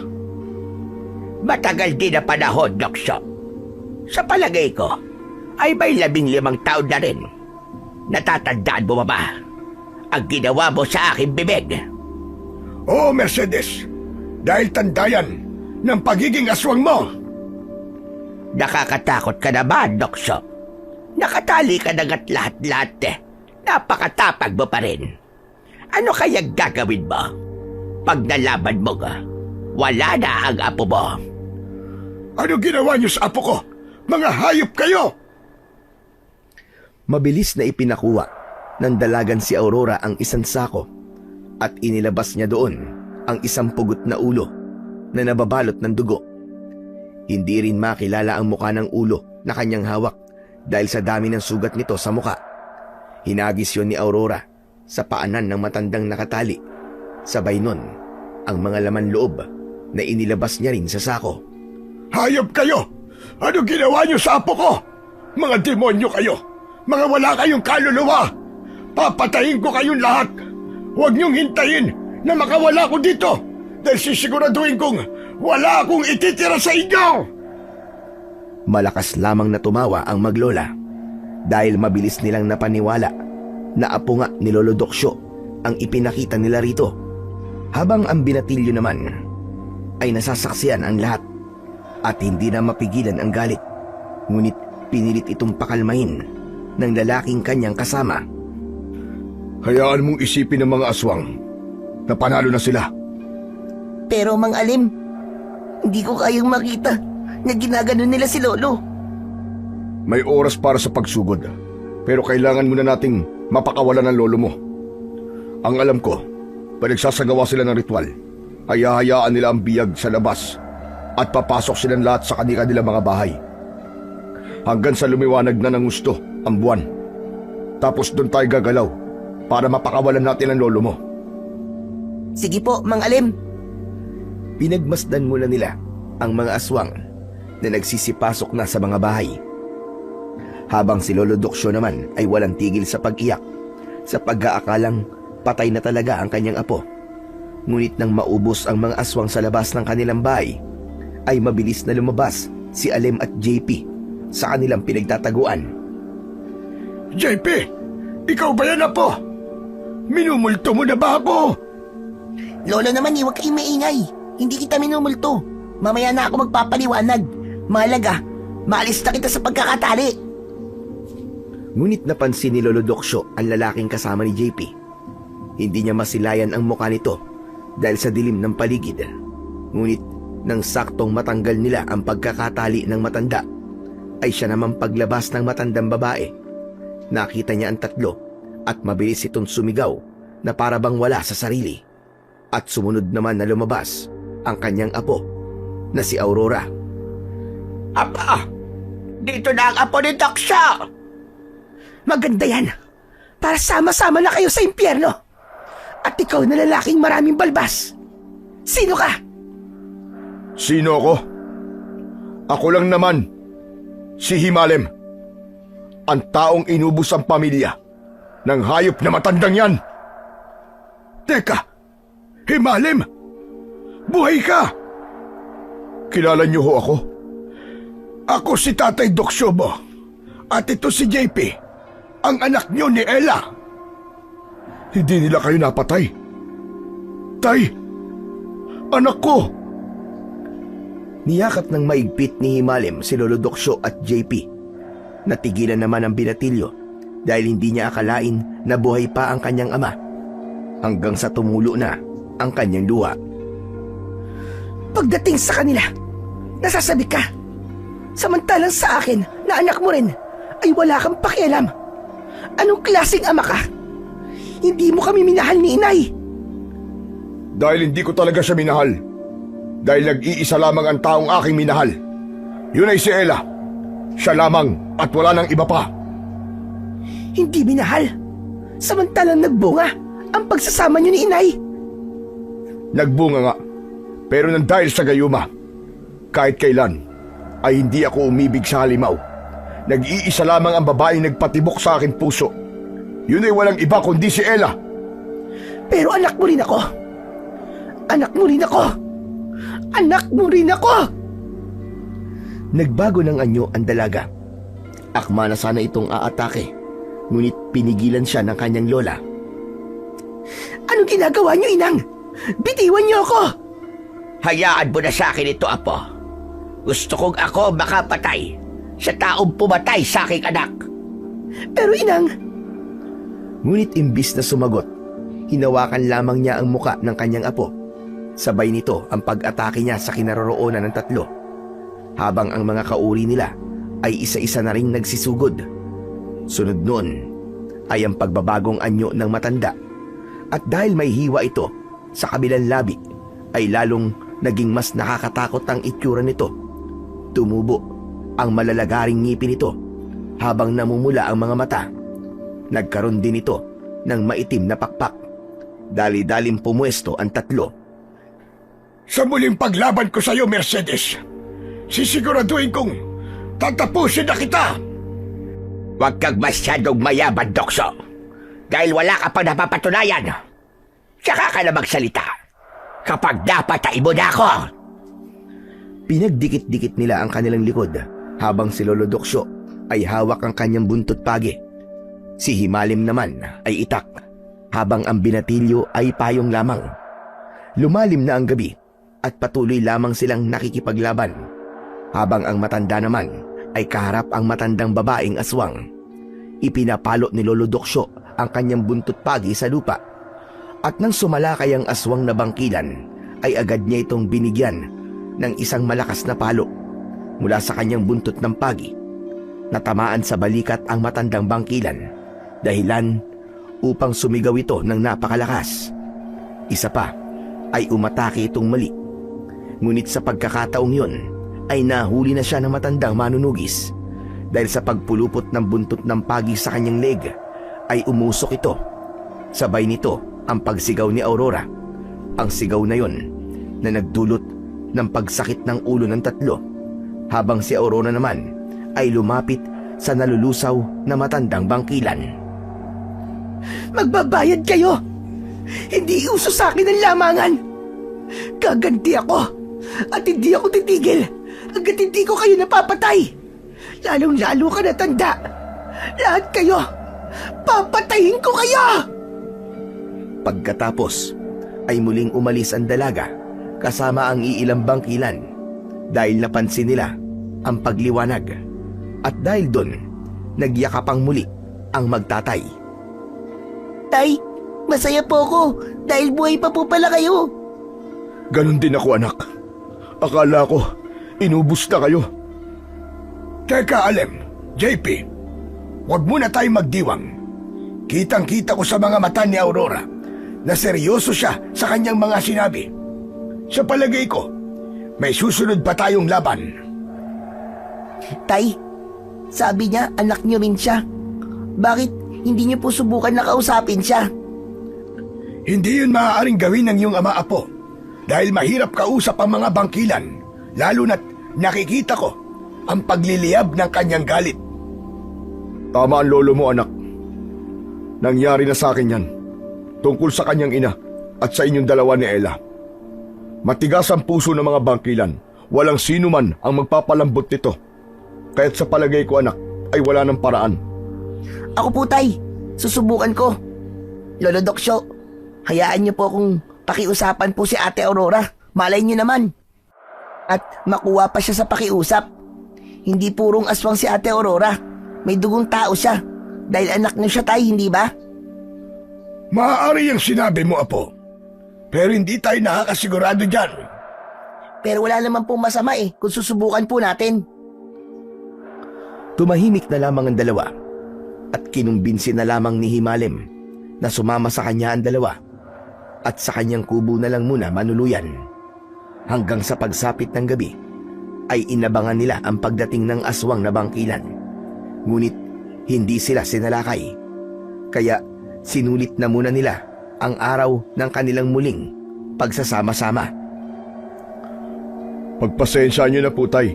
Yan lamang po ang nakayanan ko. Nanguhuli lamang ako ng baboy ramo para may makain ako. Pagsaluhan na lamang natin ito, tay. Nako, hindi kami nagrereklamo, Alem. Dahil kung nasa bahay kami niyan, ay itlog at tuyo lamang ang aming ulam. Kaya't huwag ka na mag-alala. Karne na ito, kaya walang dahilan para magreklamo kami. Kaya nga po, Tay. At saka at least, hindi ba may kasama ka lang kumain ngayong gabi? May kasalo ka na. Tama ang anak mo, Alem. Umupo ka na rin at sabayan mo na kaming kumain. Naluwa si Mang Himalem dahil totoo naman ang sinabi ng maglolo. Laking pasasalamat niya rin dahil buhay ang kanyang anak. Kaya lumapit ito kay JP at muli itong niyakap. Hala si tatay. Iyakin ka pala, Tay. Napakasaya ko lang, JP, anak, dahil buhay ka. Akala ko kasi patuloy na ako magdurusa dahil sa akala ko katulad ng iyong ina ay napaslang na rin kayo ni tatay. Masaya rin po ako, Tay. Dahil ngayon, nakakausap kita. Sobrang saya ko talaga. Grabe, ganito pala ang pakiramdam ng mayakap at madama ang init ng pagmamahal ng isang ama. Tuluyan na ngang nagdrama ang mag-ama na kahit si JP ay hindi na rin napigilan ang maluwa. Kaya't nagsalita na si Lolo Doksyo dahil may katanungan sa kanyang isipan na hindi pa rin niya lubos na masagot. Sandali lang, Alem. JP, tumigil na muna kayo sa kadramahan yung dalawa. May gusto lamang akong itanong sa'yo, Alem. Si Lolo talaga panira ka lang moment Ano ho ba yun, tay? Kukurutin ko yung labi mo, JP, Ayos-ayusin mo ang pagsagot mo. Alem, Gusto ko lang malaman kung paano ka nakaligtas. Hindi ba't nasaksak ka sa dibdib ng anak ni Mercedes? Hinubad ni Mang Alim ang kanyang damit upang ipakita kay Lolo Doksyo ang sugat na kanyang natamo. Nagising na lamang ako, Tay. Hindi ko alam kung paano, pero butas ang dibdib ko. Pero walang anumang tama sa baga at puso ko. Ang buto ko lamang ang siyang nadali. Ilang araw din po kong nakahiga sa lupa, Tay. Hanggang sa nakayanan ko ng tumayo. Naghanap ako ng tao sa baryo natin, pero wala akong nakita ni isa. Kaya't nagbaybay ako para maghanap ng tubig at makakain. Awa naman ng Diyos, nakahanap ako ng bahay na maraming tinapay na nakatabi. Doon ako namalagi hanggang sa tuluyan na akong gumaling. Pagkatapos nun, bumalik po ako sa dati nating tinitirhan. Inilibing ko ang katawan ni Ella at saka yung lampi ni JP na naiwan na puro dugo. Ilang taon na nagdusa ako, Tay. Akala ko, wala akong nagawa. Akala ko, napabayaan ko ang anak namin ni Ella. Pero laking pasasalamat ko, Tay. Dahil buhay pala si JP. Yun lamang kasi ang huling hiling ni Ella. Kung mamamatay daw kayo doon, ay ilayo ko si JP sa baryong yun upang makaligtas siya. Sinubukan din patayin ni Mercedes ang apo ko, ngunit hindi siya nagtagumpay dahil nahiwa ko ng itak ang magkabilaan niyang bibig. Kaya't tumigil siya sa paghabol sa amin. Habang sila ay nag-uusap, ay hindi nila namalayan na nag-uumpisa ng kumain si JP. Kaya't pinitik ni Lolo Doksyo ang tenga ng binatilyo. Aray ko naman, Lo. Bakit ba namimitik kayo? Ang sakit eh. Hira ka. Kumain ka kagad. Hindi mo man lang kami inintay ng tatay mo. Eh, abala po kayo nag-uusap eh. Tapos kapag sumabat naman ako, sasabihin nyo, bastos ako. Ang ibig ko sabihin na po, dapat ay hinintay mo kami para sabay-sabay tayong kumain. Huwag na nga lang, wala na akong ganang kumain. Pero akin na to ha. Tumayo ang binatilyo habang dala ang malaking hiwa ng baboy ramo. Natatawa naman ang kanyang ama na si Mang Himalim, kaya't tinignan siya ng seryoso ni Lolo Doksyo. Natatawa ka pa riyan. Pareho niyang nakuha ang ugali niyo ni Ella. Napakapasaway. Masaya lang po ako, Tay. Sobrang tagal ng panahon na nangulila ako sa aking anak. Ngunit ngayon, nakasama ko na siya. Salamat, Tay. At inalagaan yung anak ko. At lumaki siya ng malusog at gwapo. Kamukha ko, hindi ba? Si tatay talaga. Abay, totoo naman yun ah. O siya, kumain na ho tayo. Sigurado naman ako na mabubusog na si JP sa daladala niyang hiwa ng baboy. Nag-umpisa na silang kumain habang ang binatilyo naman ay nasa labas ng bahay. Hindi niya kinain ang dala niyang hiwa. Sa halip ay inilagay niya yon sa isang lalagyan at sinabit habang nakatingin sa langit na puno ng mga bituin. Hello po, Nay. Kumusta po kayo dyan? Kung ako naman po ang tatanungin nyo, ayos lang po ako, Nay. Masaya ako ngayon dahil kasama ko na po si Tatay. Pero mas masaya sana ako kung buo po tayo. Pero Nay, grabe. Ang galing niyo po pala pumili ah. Ang gwapo po ni Tatay eh. He. Nagbibiro lang po ako, Nay. Saan ka man po ngayon, Nay? Miss na miss ka na po namin ni Lolo at ni Tatay. Mahal na mahal ka po namin, Nay. Hindi na lamang namalayan ng binatilyo na nakaidlip na siya dahil sa pagluha nito. Ginising lamang siya ng kanyang lolo. Tinabihan siya nito sa upuan. Apo, bakit hindi ka naman pumasok sa loob? Wala lang po. Lo, sana po, buo na lang po tayo, no? Siguro kung hindi nangyaring magayuma si Tatay, buhay pa po si Nanay ngayon. Hindi naman natin masasabi ang panahon na po. Sige na, tumahang ka na riyan at pumasok ka na sa loob. Napakalamok dito. Sige po, Lo. Aba teka, hindi mo ba kinain itong karne? Kay Nanay po yan, Lo. Ngumiti na lamang ang kanyang lolo at sabay na silang pumasok. Si Mang Himalim naman ay naglatag sa sala habang sila ay sa silid pinapatulog. Doon ay nakahanda na ang lahat. Hihiga na lamang sila. Alem, sumama ka bukas at magpapatuloy kami ng apo ko sa paggawa ng sapatos. Magbabaryo-baryo tayo, magmamasid tayo, at baka sa ibang baryo na umaatake ang panganay mo. Opo, Tay. Sasama po ako. Tuluyan ang pumasok ang maglolo sa silid. At sa kabilang banda naman ay hindi nga nagkamali ang matanda dahil habang sila ay masarap na natutulog ay inatake na ng mga aswang na bangkilan ang ibang baryo. Pinangungunahan yon ng dalagang si Aurora. Lumaganap siya ng kasamaan sa mga baryo upang manghawa sa pamamagitan ng pagbulong at paghalik sa ibang kababaihan. Mabilis naman na lumipas ang gabi at tulad ng nakagawian ni JP ay maaga itong gumising upang gumawa ng kape. Hindi niya ginising ang kanyang lolo at ang kanyang tatay dahil hinanda niya muna ang kariton. Kinuha niya yon kung saan ito iniwan ng mga aswang. Naabutan niya pa roon ang abo ng aswang na pinatay ng kanyang nakatatandang kapatid sa ama. Ngunit habang siya ay naglalakad, isang patay na uwak ang nahulog sa kanyang dinadaanan. Kinilabutan ang binatilyo dahil ayon sa kanyang lolo na kapag may hayop na itim ang biglang sumulpot sa kanyang harapan ay may taong mamamatay.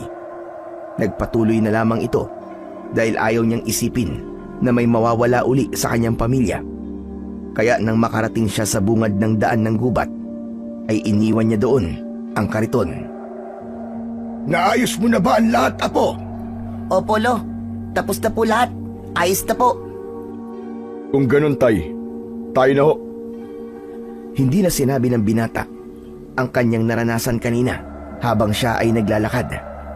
Isinukbit ni Tatay Doksyo ang bag na may lamang buntot ng pagi at natitirang garapon ng pangontra. Inilagay naman ni Mang Alim sa sakuban ang kanyang itak habang ang binata naman ay bitbit ang payong nila ng kanyang lolo. Binitbit ko na rin po pala kung sakali pong uulan na naman. O siya, tara na't maglakad. Sa ibang baryo na lamang tayo bumili ng makakain. Bilisan nyo na at baka tanghaliin pa tayo sa daan. Nag-umpisa na nga nilang tinahak ang palabas ng kakauyan. Pagkatapos, tulad ng dati, ay si JP ang nagtulak ng kariton. Ngunit sa pagkakataon na yon, ay kasama niya na ang kanyang ama. Nakarating sila sa isang baryo na inatake ng aswang na bangkilan na si Aurora. Ngunit kahit isa sa pagkakataong yon, ay hindi pa rin alam ng tatlo na doon lumaganap ng kasamaan ang aswang na si Aurora. May mga sirang sapatos ba kayo dyan? Halina kayo't ipaayos nyo na sa amin. Sa halagang abot kaya, ang sapatos na akala nyo'y wala ng pag-asa ay magmumukhang bago ulit. Sige na mga suki, magpaayos na kayo ng sapatos. Aba, ayos ha. Ang sigla mo yata ngayon, apo. At parang hindi ka yata nagre-reklamo ngayon. Siyempre, Lo, kasama ko na po si tatay eh. Matagal ko tong pinangarap, tapos akala ko hindi na pwede dahil patay na sila. Pero ito siya ngayon, masigla at buhay na buhay. Ganun rin naman ako, anak. Akala ko noon wala na kayo. Pero napakasaya ko talaga dahil pinagtagpo ulit tayo ng nasa itaas. Masaya ang binatilyo at ganoon na rin ang kanyang lolo at ama dahil alam niyang makakasama niya ng muli si Mang Alim magmula sa araw na yon. Bilang lamang sa daliri ang mga taong nagpagawa sa kanila ng sirang sapatos hanggang sa naramdaman ng kanyang lolo na may hindi tama sa baryong yon. Kaya't nagdesisyon siya na magpapalipas rin sila ng gabi roon. Kaya't nang lumubog ang araw ay tahimik lamang na nagmasid ang matanda hanggang sa isang alulong ng mga aso ang kanilang narinig. Hala, teka Lo, ano po yun? Tumahimik ka muna, JP, apo. Kakaiba ang nararamdaman ko sa baryong ito. May hindi tama. Mabigat sa pakiramdam. Tama kayo, Tay. Ganon din ang nararamdaman ko. Sa palagay ko, ay sasalakay ang mga aswang sa baryong ito ngayong gabi. Dahil iba ang tunog ng alulong ng mga aso. Sa palagay ko, ay dito sila nagtungo pag alis nila sa baryo ng Puting Tupa. Maganda kayo. Maging alerto kayo. Anumang sandali ay nandyan na sila. Hindi pwedeng may masasaktan at may mamamatay na mga tao. Hindi naman nagkamali ang matanda. Dahil maya-maya lang ay iba't ibang hayop na ang nagsidatingan. Habang ang mga aso na iba ang itsura ay umalulong na parabang mga asong nauulol. Habang ang mga malalaking itim na ibon ay walang tigil sa pag-aligid. Agad nang lumabas ang maglolo. Sumunod doon ang tatay ni JP na si Mang Himalim. Napatigil ang aswang na si Aurora at matalim na tinignan ang kanyang kapatid at ama. Itigil mo na ito, Aurora! Mabuhay ka na lamang ng tahimik! Huwag kang manakit ng mga tao! Tumigil ka na! Ikaw ang tumigil! Anong karapatan mo para pagsabihan ako, tanda? Ate Aurora, makinig ka naman. Baka pwede natin itong pag-usapan na lang. Hindi ka naman purong aswang eh. May dugong tao ka. Huwag mo namang gawing halimaw ang sarili mo. Tama ang kapatid mo, Aurora. Mamuhay na lamang tayo ng magkakasama, ng matiwasay. Ayusin natin ito, anak. Huwag na lamang natin pahabain ang gulo ng dalawang pamilya. Maging isa na lamang tayo. Sige na ate. Huwag na tayo magkagulo pa. Ayusin na lamang natin ang hidwaan ng dalawang panig. Pakiusap, Ate Aurora. Alam kong may natitira pang kabutihan dyan sa puso mo. Pakiusap, ate. Tumahimik si Aurora.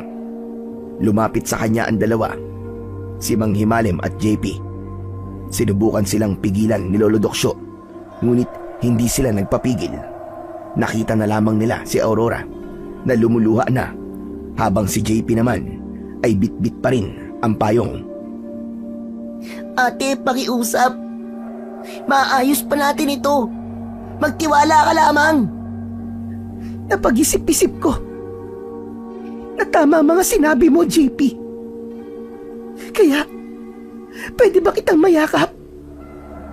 Ang ibig sabihin ba, Ate Aurora? Tinatanggap mo na kami ni tatay? Tumango lamang si Aurora at si JP naman ay nasasabik niyang niyakap ang kanyang nakatatandang kapatid sa ama na babae. Ngunit hindi niya alam ay hindi yun ang tunay na plano ni Aurora. Tumingin siya sa matanda na malayo sa kanila at sa kanyang ama na naluluha, hanggang sa hindi inaasahang pagpulang muli ng mga mata nito at tinubuan siya ng malalagaring ngipin, habang ang kanyang kuko naman ay nag-umpisa ng humaba at tumulis. Masaya ako, JP. Dahil madali na kitang mapapatay! Akma na sanang itutusok ni Aurora ang kanyang mga kuko kay JP na nakayakap pa rin sa kanya. Ngunit mabilis na nakagalaw si Mang Himalim at mabilis niya itong nahila. Matapos niyang mahila ang kanyang bunsong anak, ay nakita niyang gagalaw ng muli ang aswang na bangkilan upang umatake. Ngunit mabilis na niyakap ni Mang Himalim ang kanyang anak na si JP at sa kanya tumama ang matutulis na kuko ni Aurora, habang ang ibang aswang naman ay isa-isa nang sumugod. Nakahanda naman si Lolo Doksyo at bawat hagupit niya ng buntot ng pagi ay isa-isang nalulusaw ang mga aswang, habang si Mang Himalim naman ay tuluyan ng tumumba sa lupa, habang ang binatilyo ay hindi makapaniwala. Bagay lamang sa iyan dahil masyado kang pakialamero. Kung di mo hinarang ang sarili mo, hindi ka sana mamamatay. Hayop ka. Paano mo nagawang ganituin ang sarili mong ama?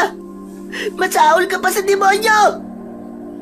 Mabilis na niyakap ng binatilyo ang kanyang ama, na hindi na makapagsalita dahil sa tama nito sa likuran. Iyak ng iyak si JP, at si Lolo Doksyo naman ay naubos na ang mga alagad ni Aurora, at silang dalawa na lamang ang naghaharap. Hindi mo ako kakayanin, tanda! Kung inaakala mo na mapapatay mo ko, nagkakamali ka! Yun ang akala mong animal ka. Napakasama ng pamilya ninyo. Wala na kayong ginawa kung hindi ang mamerwisyo sa mga tao. At kahit sariling laman mo ay kaya mong patayin. Ang dapat sa'yo ay mamatay na rin. Sumama ka na sa lola at nanay mong demonyita ka! Nagpambuno ang dalawa. Ngunit nang makalmot ni Aurora ang braso kung saan humahawak ng buntot ng pagi ang matanda, ay nabitiwan niya ito. Pagkatapos ay napaupo ang matanda sa lupa at mabilis niyang kinuha ang garapon na may lamang pangontra. At nang lumapit ang aswang na si Aurora, ay mabilis niyang ibinuhos ang lahat ng yun sa mukha nito. Sandali lang namilipit sa sakit ang dalaga at agad siyang humarap muli sa matanda. Nakapag-isip naman kagad ang binatilyo at agad niyang inihagis sa kanyang lolo ang payong na binabad sa asin at bawang. Nakuha naman ng matanda ang ibig sabihin ng kanyang apo, kaya't tumango ito at inabangan ang mabilis na paglapit ng aswang na si Aurora. Paglapit nito ay mabilis niyang inilagay sa kanyang harap ang payong, habang ang matulis na dulo nito ay nakaharap kung saan papunta ang dalaga. Nang nakalapit na ito ng tuluyan, ay mabilis na sinaksak yon sa kanyang dibdib. Hindi niya yun naiwasan dahil sa bilis ng kanyang pag-atake. At yun ang dahilan ng kanyang kamatayan. Hindi tulad ng kanyang alagad ay madaling nalusaw ang mga ito dahil siguro sa may dugo siyang tao ay nanatili ang kanyang katawan na buo, habang ang binatilyo naman ay hindi pa rin tumigil sa kanyang pag-iyak. Tay! Tay, gumising ka, Tay! Huwag mo akong iwan, Tay. Pakiusap naman, oh. Hindi pwedeng sandali lamang tayong nagkasama. Tay! Ano ba kayo? Kakakita pa nga lang natin ulit. Tapos, iiwan niyo na naman kagad ako. Tama na yan, Apo. Isinakripisyo ng iyong ama ang kanyang buhay dahil sa pagmamahal niya sa iyo. Ganun magmahal ang isang ama. Pero bakit ganun, Lo? Napakasandali lang ng pagsasama namin ni Tatay. Bakit iniwan niya kagad tayo? Akala ko ba magsisimula tayo ulit? Bakit niya inayaang mamatay siya? Niyakap ni Lolo Doksyo ang kanyang apo na walang tigil sa pag-iyak at paghagulgol, habang nakayakap sa kanyang ama na wala ng buhay. Hindi natapos ang gabing yon nang hindi nila inililibing ang katawan ng tatay ng kanyang apo. Inilibing na rin ni JP ang katawan ng kanyang nakatatandang kapatid dahil ayon sa kanya ay walang dahilan upang magtanim siya ng galit. Lumipas ang ilang buwan ay tuluyan ding natanggap ni JP ang pagkamatay ng kanyang ama at nagtuloy-tuloy pa rin sila sa paglalakad upang magbaryo-baryo at magmasid at maghanap ng susunod na mga aswang na kanilang tutugisin. Tanggapin ang pagkakamali ng iba at magpatawad. Gawin natin ang tama at huwag tayong magtanim ng galit sa ibang tao upang hindi ito ang maging dahilan upang makagawa tayo ng masama sa kapwa natin. Sundan palagi natin ang liwanag. Huwag tayong patutukso sa kapangyarihan ng dyablo at lagi tayong manalangin at ipaubaya sa taas ang ating buhay. Maging mabuting nilalang tayo sa mundo at tulad ng ating amang lumika sa paulit-ulit na pagpapatawad niya sa ating mga kasalanan, ay gayon din ang gawin natin sa ating kapwa upang maiwasan ang mas malaking trahedya. Sa kwentong ating napakinggan ay nakita natin na nanatiling matatag ang puso ng bata habang hinaharap niya ang mapait na katotohanang ang sariling kapatid sa labas ay tuluyang nalunod sa pagiganti at nagpasakop sa kadiliman bilang isang aswang bangkilan. Ngunit sa kabila ng sakit at takot, pinili niyang palayain ang galit at ibigay ang kapatawaran sapagkat alam niya ang tunay na pagmamahal ay hindi nasusukat sa dugo lamang kundi sa kabutihang ipinagkaloob natin sa iba. At sa pagpanaw ng kanyang kapatid ay doon na unti-unting natapos ang lahat. Nagpapasalamat siya sa Diyos dahil kahit sa maikling panahon ay nakasama, nayakap at naramdaman niya ang pagmamahal ng kanyang ama. At nagawa pa nitong ialay ang buhay para sa kanya. Nagpatuloy ang maglolo sa pag-iikot sa bayan-bayan upang gumawa ng sirang sapatos at magmatsyag sa bawat baryo kung may nagbabantabang aswang.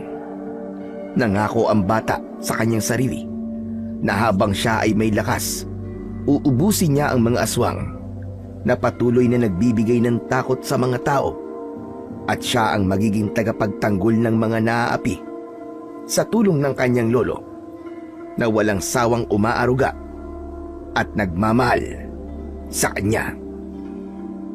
Ang aral sa kwento, sa magkapatid, maaaring dumating ang oras ng pagtataksil, pagkakaiba o matinding hidwaan. Ngunit ang tunay na pagmamahal ay nasusukat sa kakayahang magpatawad at pumili ng kabutihan kahit pa masakit. At sa gitna ng dilim, ang pagmamahal at malasakit sa isa't isa ang siyang magiging tanglaw na magdadala sa atin pabalik sa tamang landas.